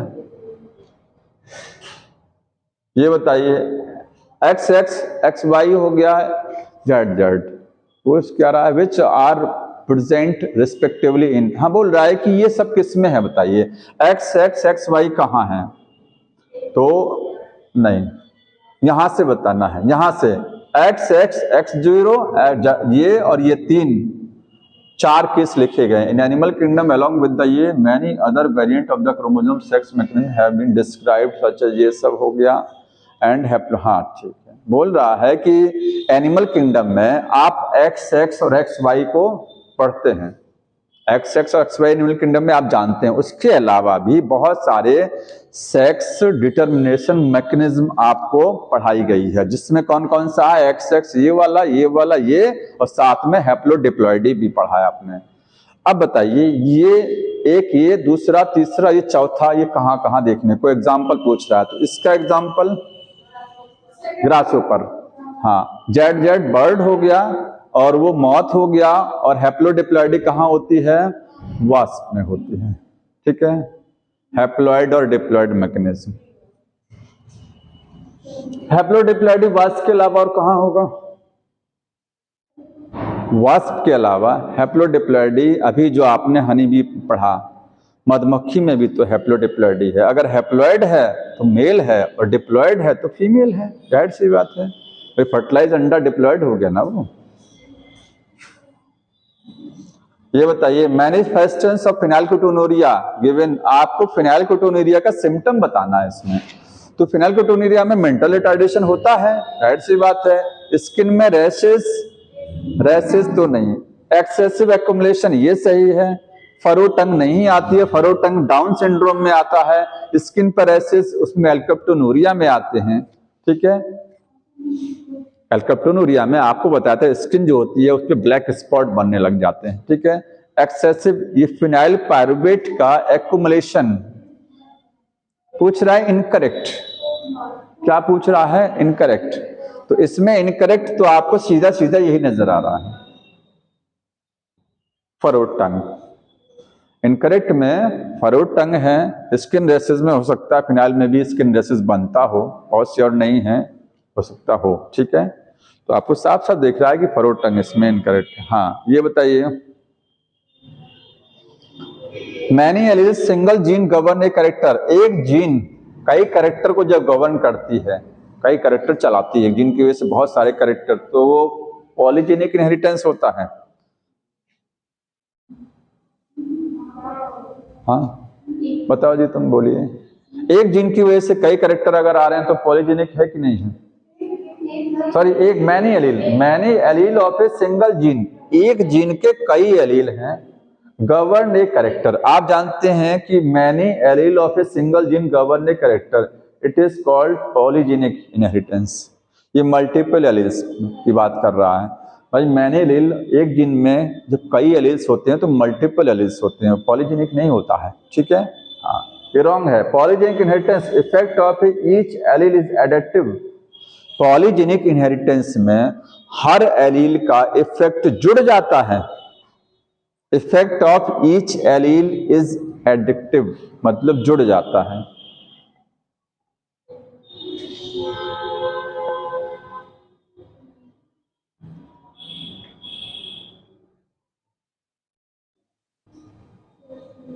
अच्छा, पॉलीजेनिक होता क्या है? जब कई जीन मिल करके एक कैरेक्टर को कंट्रोल कराती हैं तो उसको क्या बोलते हैं? Polygenic inheritance. हालांकि पॉलीजेनिक जब होगा तो जाहिर सी बात है कि एलील की संख्या 2 से ज्यादा रहेगी। हाँ सही है, 2 से ज्यादा एलील रहेंगे ना। स्किन का कलर में आपको एक A, B, C 3 टाइप के जीन हैं, A, B, B, C। एक से ज्यादा जीन है तो एक से ज्यादा जीन है, जाहिर सी बात है एलील भी एक से ज्यादा होगा। तो सबका इफेक्ट क्या हो जाता है? जुड़ जाता है। आखिर इतनी कई जीन मिलकर के स्किन का कलर डिसाइड करती हैं। इसका मतलब स्किन के जीन में जितनी भी जीन है सबके अपने अपने एलील हैं, सबका एलील क्या हो जाता है? सबका इफेक्ट जुड़ जाएगा, तभी तो स्किन का एक पर्टिकुलर कलर आता है। समझ में आ रहा है? ये लाइन सही है। हर एलील का इफेक्ट क्या होता है? जुड़ता है। पहला वाला गलत है। हाँ, ऑप्शन देख लीजिए। फर्स्ट फॉल्स है, सेकंड ट्रू है।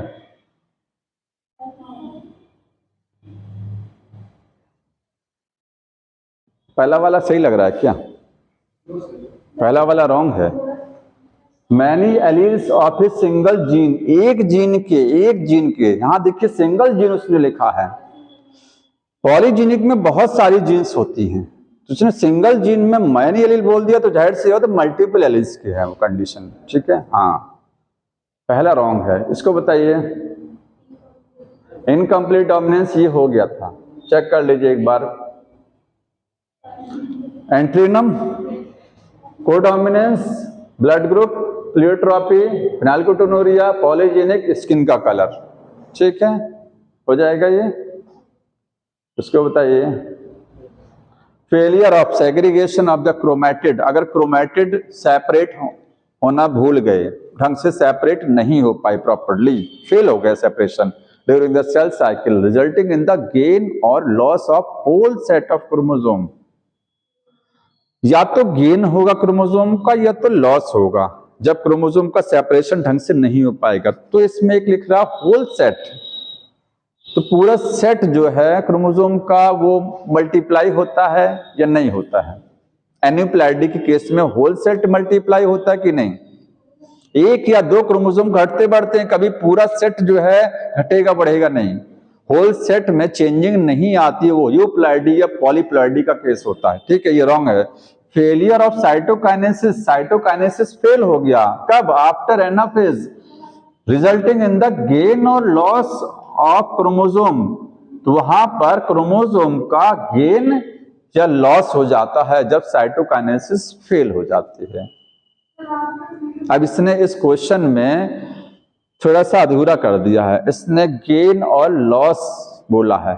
ठीक है, क्रोमोसोम का या तो गेन होगा या तो लॉस होगा।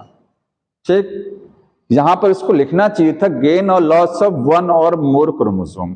भाई पूरा सेट का भी तो लॉस हो सकता है, पूरा सेट क्रोमोसोम का दोनों एक ही सेल में चला जाए, एक सेल में पहुंचे ना कुछ। ठीक है। तो यहाँ पर ये एन्यूप्लॉइडी का केस है। एन्यूप्लॉइडी में गेन होता है या लॉस एक या दो क्रोमोसोम का होता है। क्यों? किसका, किसकी वजह से? Non disjunction. लेकिन साइटोकाइनेसिस फेल नहीं होती है। साइटोकाइनेसिस जब फेल होगी तो पूरा सेट ही मल्टीप्लाई हो जाएगा, पूरा सेट क्या होगा? डबल हो जाएगा। वहां एक या दो क्रोमोसोम का केस नहीं आएगा। अच्छा, इन्होंने लिखा भी है, रिजल्टिंग इन द गेन और loss of chromosome is called the polyploidy.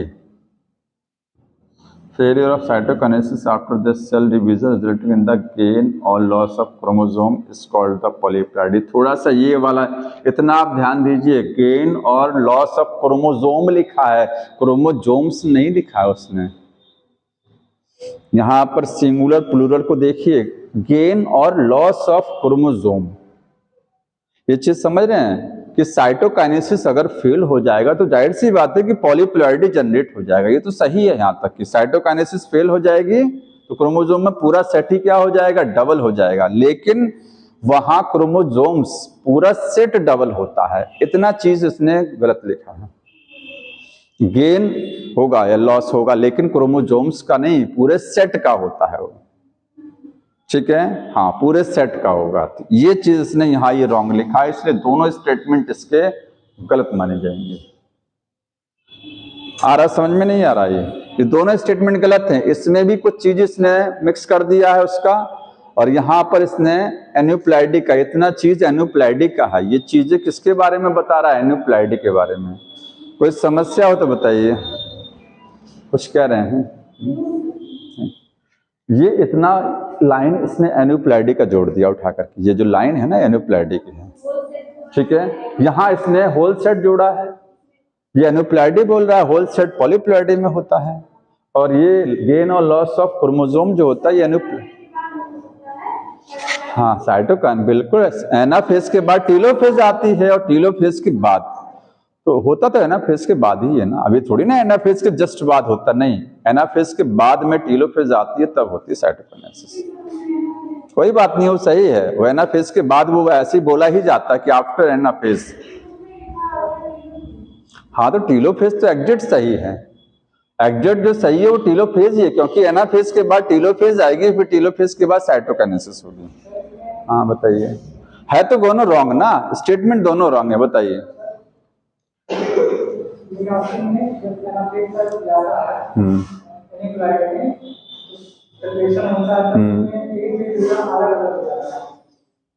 ठीक है।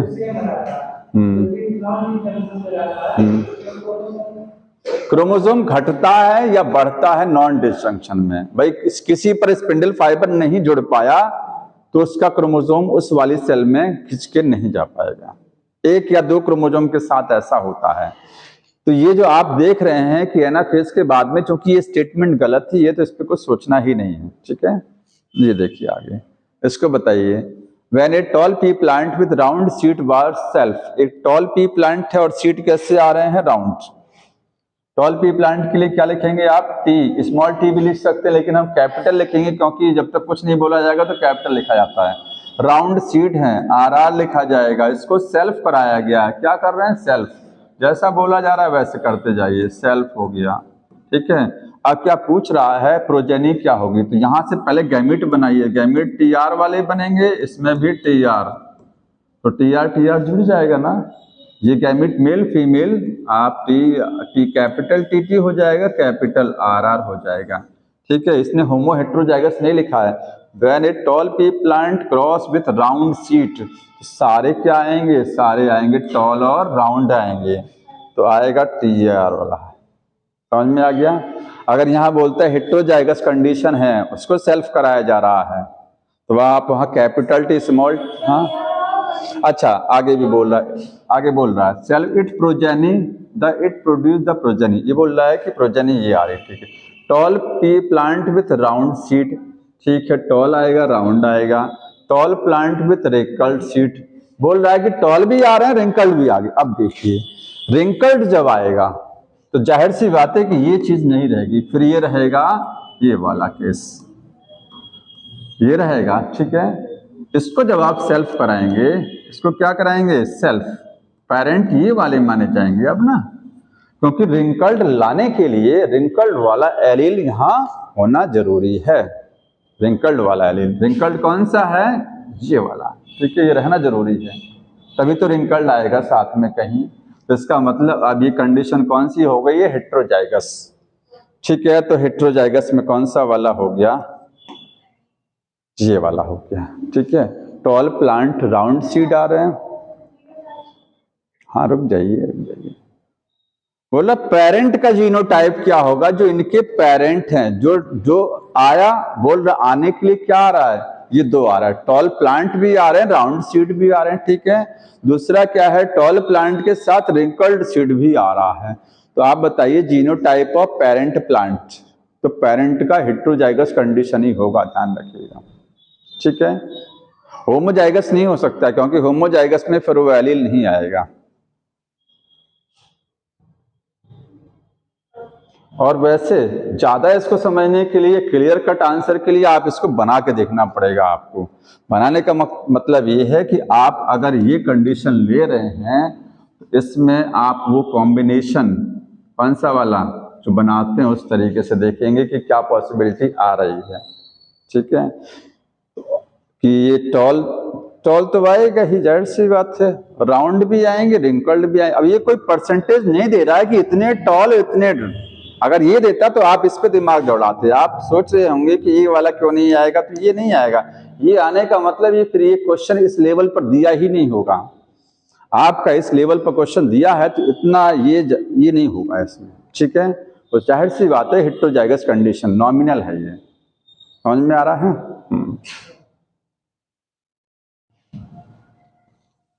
ये बताइए, aneuploidy is the chromosomal disorder where the chromosome number not exact copy of the haploid set.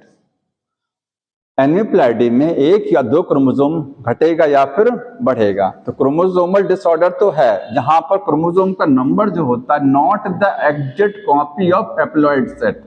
Haploid set अगर 23 हैं तो 23 का 46 हो जाए तो वो क्या हो जाता है? पॉलीप्लॉइडी, ठीक है, या उसका डबल हो जाए। तो जाहिर सी बात है कि एन्यूप्लैडी में ऐसा नहीं होता ना। एन्यूप्लैडी में ये नहीं होता है कि क्रोमोसोम का नंबर जो है वो exact copy of haploid set, haploid set की एग्जैक्ट कॉपी नहीं बनता है, मतलब डबल नहीं होता है, ठीक है। ऐसा क्यों नहीं होता? बोल रहा है this is due to substitution, addition, deletion, transversion और ये इन्वर्जन। आपको बताना है कि सब्स्टिट्यूशन की वजह से chromosome number is not a exact copy. तो क्रोमोसोम या तो घटेगा या तो बढ़ेगा। जब क्रोमोसोम घटता है तो बोलते हैं डिलीशन, और जब क्रोमोसोम बढ़ता है तो बोलते हैं एडिशन। यहां सब्स्टिट्यूशन नहीं आएगा। सब्स्टिट्यूशन का मतलब होता है कि रिप्लेस करा के किसी और को ले आए, ठीक है। इन्वर्जन का मतलब होता है उल्टा हो जाना, ठीक। मैच करिए, एडिशन डिलीशन कहीं दिया है? BC लास्ट में दिया ना। एन्यूप्लैडी में क्रोमोसोम या तो घटेगा या तो बढ़ेगा, घटने को डिलीशन और बढ़ने को एडिशन, और तीसरा केस नहीं आएगा, ठीक है। आगे देखिए, ये बताइए, mother has A+ blood group, father has B+, ये भी मैंने बता दिया इसको। हाँ नहीं, जीन म्यूटेशन नहीं हुआ, ये बोल रहा है पिछले वाले में ना, ये बोल रहा है एन्यूप्लैडी जो आप समझते हैं, एन्यूप्लैडी में क्रोमोसोम घटता है या फिर बढ़ता है, ठीक है। तो क्रोमोसोम का घटना बढ़ना ही म्यूटेशन में आता है। म्यूटेशन जीन में, यहाँ जीन म्यूटेशन नहीं है, यहाँ क्रोमोसोमल म्यूटेशन है। क्रोमोसोम की संख्या घट रही है या बढ़ रही है, वो भी म्यूटेशन में आता है। जीन में कोई चेंजिंग हो रही है, वो भी म्यूटेशन। जीन में चेंजिंग होना, जीन म्यूटेशन। क्रोमोसोम की संख्या घटना बढ़ना या क्रोमोसोम की स्ट्रक्चर में कोई बदलाव होना, वो है क्रोमोसोमल म्यूटेशन या क्रोमोसोमल एबनॉर्मेलिटी या क्रोमोसोमल एबरेशंस, कई नाम है इसके ना। भाई दो टाइप का आपको डिसऑर्डर बताया था ना, एक मेंडेलियन डिसऑर्डर, एक नॉन मेंडेलियन डिसऑर्डर, ठीक है। समझ में आया? तो ये कौन सा डिसऑर्डर है? ये नॉन मेंडेलियन है। हाँ, क्योंकि इनकी अगली जनरेशन नहीं आने के, क्रोमोसोम जब घट बढ़ जाएंगे तो उनकी अगली जनरेशन फिर नहीं आते हैं। ये बताइए, ये आपको ये कर ले जाएंगे ये वाला, हाँ ये भी हो जाएगा। आया था क्वेश्चन, ये इसको कहाँ गया? 2 पेज हो गया, 3rd पेज पर आइए।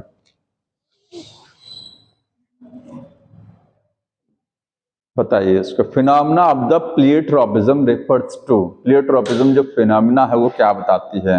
One gene affect the several phenotype. Time भी बहुत हो रहा है, ठीक है, बता देते हैं। मोर देन 2 जीन, ये रॉन्ग हो गया। Presence of several allele of a single gene controlling a single crossover. बोल रहा है several alleles of a single gene. जब उसने बोल दिया एक जीन में बहुत सारे एलील, तो प्लियोट्रोपिज्म नहीं है वो, ठीक है। Presence of 2 allele each of the 2 genes controlling a, 2 gene मिल करके एक सिंगल ट्रेट को कंट्रोल कर रही है, पॉलीजीनिक आ जाएगा। सिंगल जीन अफेक्टिंग द, ये सही है। एक जीन कई फिनोटाइप को कंट्रोल करती है, तो ये। अब इसके बाद कल यहीं से स्टार्ट करेंगे, ठीक है। और किसी को कोई प्रॉब्लम होगी बताइएगा इस चैप्टर में। ये क्वेश्चन खत्म करने के बाद में अगला चैप्टर स्टार्ट हो जाएगा, टाइम मिलेगा। नहीं तो मैं पूरा क्वेश्चन कराऊंगा कल अभी इसका, ठीक है। आप जैसा कहेंगे, जैसा आप लोग कहिए। अगर इसमें आगे क्वेश्चन कराना जरूरी है तो बताइए। हाँ, 10 मिनट में इसको खत्म कर दूंगा, ज्यादा समय नहीं लगाएंगे, 15 मिनट में खत्म कर देंगे आपको नया चैप्टर का, ठीक है। ठीक, अगला चैप्टर रहेगा मॉलिक्यूलर बेसिस, अगला मॉलिक्यूलर बायोलॉजी वाला।